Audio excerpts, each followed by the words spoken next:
दोस्तों, क्या नरेंद्र मोदी मुसलमानों के दुश्मन हैं? क्या मोदी मुस्लिम विरोधी राजनीति कर चुनाव जीतते हैं? क्या फिर मोदी मुसलमानों से नफरत करते हैं? ये कुछ ऐसे चुनिंदा सवाल हैं जो पिछले 10 से 20 सालों से अपोजिशन पार्टियां और बहुत सारे लोग नरेंद्र मोदी पर या बीजेपी पर लगाते रहते हैं। पर आज मैंने जो कुछ देखा, जो कुछ जानकारी ली, उसके तहत मैं आपको बताऊंगा कि आखिरकार सच्चाई है क्या। तो दोस्तों, हमने पाया कि पिछले 10 सालों में मोदी ने जितना काम मुसलमानों के लिए किया है, उतना आजाद भारत में आज तक किसी भी राजनेता ने नहीं किया। पर ऐसा नहीं है कि ये जस्ट मैं बोल रहा हूँ, हमने इसके सारी चीजों के आंकड़े देखे हैं और हम ये सब देखकर हैरान रह गए हैं कि मोदी की जो वेल फंड योजना है, उनका सबसे ज्यादा फायदा मुसलमानों को ही हुआ है। आर्टिकल 370 को हटाने से लेकर ट्रिपल तलाक खत्म करने तक मोदी सरकार के जिन फैसलों को मुस्लिम विरोधी बताया गया, उन सब में सबसे ज्यादा फायदा मुसलमानों का ही हुआ। और जिस गुजरात को मुसलमानों के मामले में सबसे ज्यादा बदनाम किया जाता है, जिस गुजरात में लगभग 25 सालों से बीजेपी की सरकार है, उसी गुजरात में मुसलमानों की स्थिति देश की किसी भी एरिया के मुसलमानों से बहुत ज्यादा अच्छी है। अनाज सबको एक सा मिल रहा है, लाइट सबको एक सा मिल रहा है और जो योजनाएं उनका लाभ मिल रहा है, ऐसा मिल रहा है जैसे सूरज की रोशनी में हम सब खड़े हैं। अब आप कहेंगे कि अगर ऐसा ही है तो फिर खुद नरेंद्र मोदी पर एंटी मुस्लिम होने का ठप्पा क्यों लगा? तो आइए चलिए आज इसी टॉपिक पर बात करते हैं। क्या ये ठप्पा विपक्ष की साजिश है या फिर खुद बीजेपी ये चाहती है कि उसको ऐसा ही देखा जाए ताकि चुनाव में हम इसका फायदा ले सकें? फिर भले ही मुसलमानों के लिए कितना ही काम उसने क्यों न किया हो। तो चलिए आज हम इस मामले पर पूरा खुलकर बात करते हैं और पूरे फैक्ट्स और फिगर के साथ डिस्कस करते हैं। और अगर आपको ये वीडियो पसंद आए तो प्लीज इस चैनल को सब्सक्राइब कीजिए और अपने दोस्तों के पास इस वीडियो को शेयर कीजिए, क्योंकि आपका शेयर करना बहुत जरूरी है। नमस्कार दोस्तों, स्वागत है आपका हमारे चैनल में। तो दोस्तों, अब से 10 मिनट तक हम जिस टॉपिक पर बात कर रहे हैं वो इंडियन पॉलिटिक्स का सबसे ज्यादा कंट्रोवर्शियल टॉपिक है। क्या नरेंद्र मोदी एंटी मुस्लिम है या फिर मुसलमान लोगों का सबसे ज्यादा भला करने वाले हैं? दोस्तों, लोकसभा का प्रचार अपने लास्ट कुछ फेज में है और नरेंद्र मोदी अपने पिछले करीबन कितने ही इंटरव्यू में ये बात दोहराई है कि भैया मैं हिंदू मुस्लिम की पॉलिटिक्स नहीं करता, अगर मुझे ऐसा करना ही होगा तो मैं घर बैठ जाऊंगा। मैं तो बस उन लोगों की पोल खोलता हूँ जो मुस्लिम लोगों की या फिर किसी भी अन्य वर्गों की पॉलिटिक्स कर अपना चुनावी तंत्र अपनाते हैं, जो कि हमारे संविधान के एकदम खिलाफ है। फिर भी बहुत सारे लोगों को प्रधानमंत्री के इन बयानों से तसल्ली नहीं मिलती। वो लगातार इस बात को दोहराते रहते हैं कि भैया आप प्रधानमंत्री तो एंटी मुस्लिम है। तो हमने भी सोचा कि चलिए इस इंजाम को जरा अच्छे से देख लिया जाए, क्योंकि अगर मोदी सरकार एंटी मुस्लिम है तो उनकी जितनी भी अभी तक की स्कीम्स आई हैं, जितने भी वेल फंड प्रोग्राम उन्होंने चलाए हैं, उन सब में ये सब चीजें झलकेंगी। अगर मोदी या फिर बीजेपी सरकार मुसलमानों के खिलाफ है तो वो कभी भी नहीं चाहेंगे कि वेलफेयर स्कीम का इनको फायदा हो। लेकिन अगर आप इन स्कीम पर नजर डालें तो आप जानकर हैरान हो जाओगे कि इन स्कीमों का सबसे ज्यादा फायदा मुसलमान वर्ग को ही हुआ है। दोस्तों, 2014 में नरेंद्र मोदी की सरकार बनने से पहले जहां सरकारी जॉबों में मुसलमानों की हिस्सेदारी 5% थी, वहीं आज वो 10% हो चुकी है बढ़कर। देश में मुसलमानों की आबादी है 14%, लेकिन पीएम आवास योजना का 31% हिस्सा है मुसलमानों का। किसान सम्मान निधि में जिन लोगों को पैसा मिला उनमें 33% लोग मुस्लिम है। मुद्रा योजना में जिन लोगों को पैसा दिया गया उसके अंदर भी 36% मुस्लिम है। ये मोदी सरकार ही थी जिसने सऊदी सरकार से रिक्वेस्ट कर हज का कोटा बढ़वाया और उसमें लगने वाली जीएसटी को 18% से रिड्यूस कर 5% तक करवाया। इसके अलावा मोदी सरकार ने उड़ान योजना चलाई, जिसके अंदर मुस्लिम छात्रों को कंपटीशन के लिए फ्री कोचिंग करवाई जाती है और तैयारी करने वाले लोगों को 1500 से लेकर 3000 रूपए तक दिए जाते हैं। मोदी सरकार ने इस तरीके की स्कॉलरशिप के जरिए मुस्लिम छात्रों को 2000 करोड़ तक रुपए दे दिए हैं। इसके अलावा मोदी सरकार की शादी सगुन योजना में ग्रेजुएशन करने वाली छात्राओं को 51,000 रूपए तक दे दिए जाते हैं। सरकार की उस्ताद योजना में मुस्लिम कारीगरों को एक्सपर्ट बनाने के लिए ट्रेनिंग दी जाती है। इसी तरह मुस्लिम युवाओं के लिए एक सीखो और कमाओ योजना भी है। सरकार की ईदी योजना में मुस्लिम छात्रों और छात्राओं को प्रधानमंत्री छात्रवृत्ति भी दी जाती है। अब अगर आप इसको 2014 के पहले के हालातों से कंपेयर करें तो 2014 तक देश में 20,000 स्किल ट्रेनर्स थे, जो कि 2019 में ये नंबर 20,000 से बढ़कर 20 लाख तक पहुंच चुका है। 2014 तक मुस्लिम लड़कियों का स्कूल ड्रॉप 70% था, वहीं आज ये कम होकर 30% पर रह गया है। 2014 में 3 करोड़ मुस्लिम छात्रों छात्राओं को स्कॉलरशिप मिली थी, वहीं आज 5 करोड़ तक हो चुके हैं। और तो और वक्फ बोर्ड की 6 लाख से ज्यादा संपत्तियों को डिजिटाइजेशन भी मोदी सरकार ने ही करवाया है। और जैसा कि हम सब जानते हैं, अगर किसी भी सरकार का एक खास कम्युनिटी को टारगेट करने का अगर मकसद होता है तो उसके पास एक नहीं हजारों तरीके होते हैं कि कैसे वो ग्राम पंचायत के जरिए से ही अपनी टेक्निक्स को अपना कर कैसे उन लोगों को प्रताड़ित करें, उसमें अड़ंगे लगाएं। अब मैं आपसे ही पूछता हूँ, जो लोग ऐसा बोलते हैं कि मोदी सरकार मुस्लिम विरोधी है। मैं उन लोगों से ही पूछ रहा हूँ, क्या आपने कोई भी प्रूफ दिया कि मोदी सरकार मुस्लिम लोगों को कोई भी स्कीम का फायदा उठाने से रोक रही है? जैसा कि मैंने खुद आपको हमारी वीडियो में बताया है, हकीकत में इन वेलफेयर स्कीम्स का सबसे ज्यादा फायदा मुसलमानों को ही मिला है। अब एक और आंकड़ा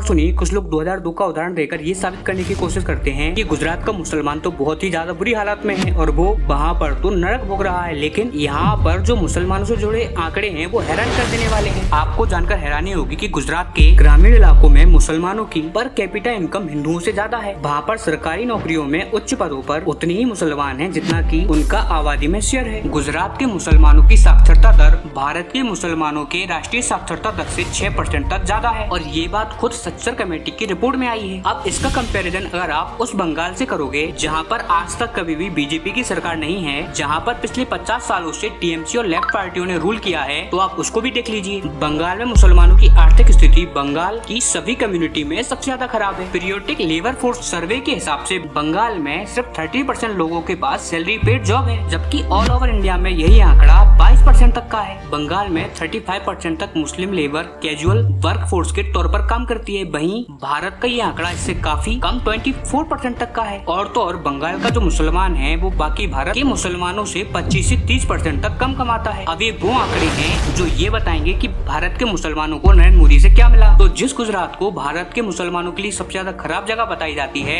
वहाँ पर उनकी क्या स्थिति है, और वो राज्य जहाँ पर सालों से बीजेपी कभी सरकार में ही नहीं रही, वहाँ पर उनके क्या हालात हैं, समझ गए ना। अभी तक हमने आपको बीजेपी और मोदी सरकार के उन फैसलों के बारे में बताया जिससे सीधे तौर पर मुसलमानों को फायदा हो। अब हम आपको मोदी सरकार के उन कदमों के बारे में बताते हैं जो कि अगेन उठाए तो मुसलमानों के फायदे के लिए थे, मगर खुद मुस्लिम कट्टरपंथियों ने इसका विरोध किया क्योंकि वो फैसले उनकी ताकत कमजोर कर रहे थे, ऐसा उनको लग रहा था। मोदी सरकार ने जब 3 तलाक खत्म किया तो खूब विरोध हुआ। अंध विरोध का आलम तो ये था कि जिन मुस्लिम महिलाओं की फायदे के लिए ट्रिपल तलाक को बंद किया गया, कुछ शहरों में उन्हीं मुस्लिम महिलाओं को आगे कर दिया गया और तुरंत ट्रिपल तलाक को बंद करने का विरोध किया। दुनिया में 56 मुस्लिम देश हैं और ज्यादातर मुस्लिम देशों में ये ट्रिपल तलाक वाला कॉन्सेप्ट खत्म हो चुका है। जब मोदी सरकार को लगा कि भारत में मुस्लिम बहनों का तुष्टीकरण हो रहा है इस रूल की वजह से, तो इसको खत्म किया जाए और इसमें आखिरकार गलत क्या ही है। लेकिन इस फैसले को भी ऐसे प्रेजेंट किया गया कि जैसे मोदी सरकार मुसलमानों से उनकी पहचान छीन रही है। उसी तरह जब कश्मीर से आर्टिकल 370 हटाया गया तो कश्मीरी नेताओं ने मोदी पर इल्जाम इतने लगाए, उनका कहना था कि मोदी कश्मीर को गाजा बनाने वाला है। लेकिन आज ये हकीकत सारी दुनिया के सामने है कि जैसे ही कश्मीर से आर्टिकल 370 हटा,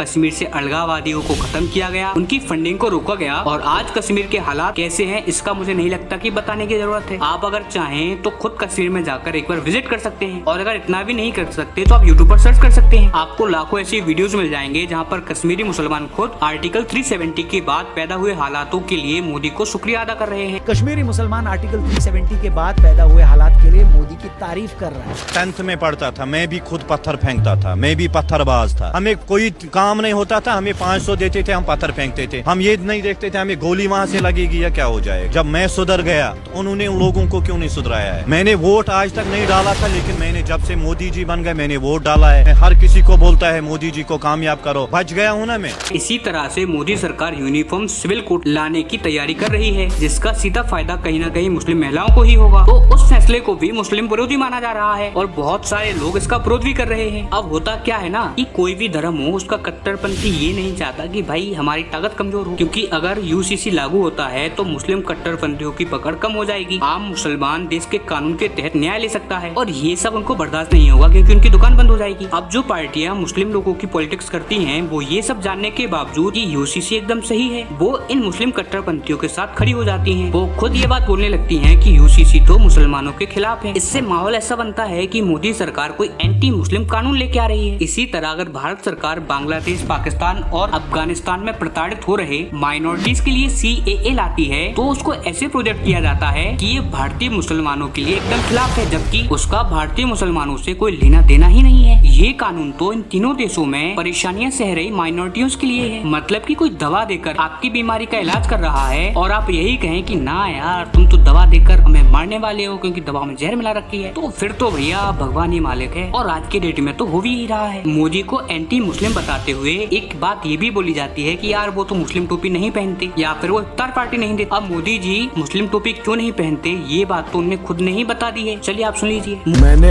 अब तक गांधी जी को ऐसी कोई टोपी पहना हुआ देखा नहीं है।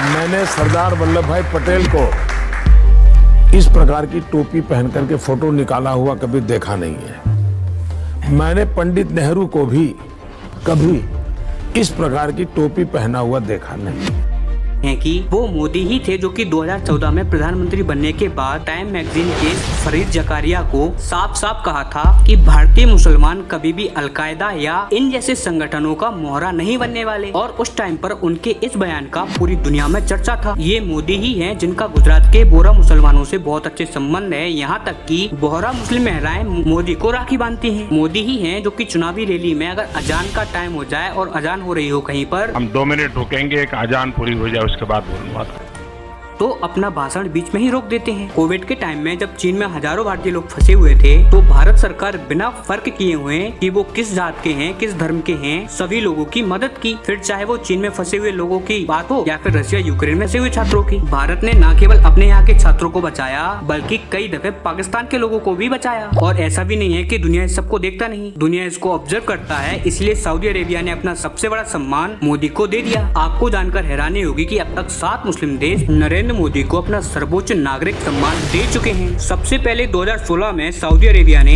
नरेंद्र मोदी को order of Abdul Aziz Al Saudi सम्मान दिया। 2016 में ही अफगानिस्तान ने भी उनको सम्मान दिया। 2018 में फिलिस्तीन ने grand collar of the state फिलिस्तीन का अवार्ड दिया। इसी तरह 2019 में यूएई, 2019 में ही मालदीव और 2019 में ही बहरीन जैसे मुस्लिम देश ने मोदी को सम्मान दिया। मोदी को अपना सर्वोच्च राजकीय सम्मान से नवाजा। इन्हीं मोदी सरकार के दौरान भारत का मुस्लिम देशों के साथ ट्रेड सबसे ज्यादा हो चुका है। मोदी अबू धाबी में शेख जायद मस्जिद भी गए और उनकी ही सरकार ने अबू धाबी में ही पहले हिंदू मंदिर के लिए जमीन भी प्रोवाइड करवाई, और आज के डेट में वो बनकर तैयार भी हो चुका है। और अपने प्रधानमंत्री रहते हुए नरेंद्र मोदी अरब देशों की सबसे ज्यादा बार यात्रा करने वाले भारतीय प्रधानमंत्री बने। अब यहाँ पर नोट करने वाली बात ये है कि हम जिस ट्रेड की, जिस सम्मानों की बात कर रहे हैं, ये सब कुछ मुस्लिम देशों के साथ ही हुआ। जो मुस्लिम देश मुसलमानों की बात पर इतने ज्यादा सेंसिटिव रहते हैं, अगर उनको जरा भी ये लगता कि मोदी एंटी मुस्लिम है या फिर उनकी सरकार में भारतीय मुसलमानों पर जुल्म हो रहा है, तो क्या फिर ये सब सम्मान उनको मिलता भी? एक नहीं 7 देशों से। और क्या वहाँ के शेख अबू धाबी में मंदिर के लिए जमीन दे सकते थे? ये बात आप खुद बताइए हमें कमेंट कर। और अगर ये बात आपको थोड़ी सी भी लॉजिकल लग रही हो ना, तो इस बात को अपने दोस्तों तक जरूर पहुँचाएं। इस वीडियो को लोगों तक जरूर पहुँचाएं, जिससे उनको भी थोड़ी बहुत जानकारी मिल पाए। हमें इमरान खान चाहिए, कोई भी नहीं चाहिए, मुशर्रफ भी नहीं चाहिए